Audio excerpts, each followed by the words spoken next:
হাতে নিব, ব্রাশের মধ্যে পেস্ট লাগাবো, লাগানোর পরে মানে মনে যেভাবে দেখাবো ঠিক এভাবে পাশে রেখে ব্রাশ করবে, আর মুখে বলবে এভাবে ব্রাশ করবে।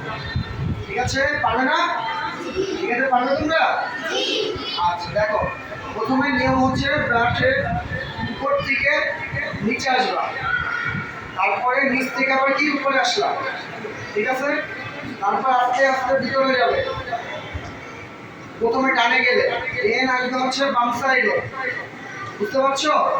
এভাবে ঘুরিয়ে ঘুরিয়ে এবার হা করো, হা করার পরে ব্রাশটা দিয়ে যাবে ভিতরে, এই উপরে অংশ আছে না, এই উপরের অংশ, উপরের অংশে ব্রাশ করবে, দেন এই পাশের অংশে ব্রাশ করবে, তারপরে এই উপরে আরেকটু বড় হাত, এবার ব্রাশটাকে ঘুরিয়ে গেল, ঘুরিয়ে উপরের অংশে এইভাবে ব্রাশ করে সবার শেষে যাবে ভিতরে সারফেসে। এই ভিতরে সারফেসে গিয়ে ব্রাশ করা শেষ।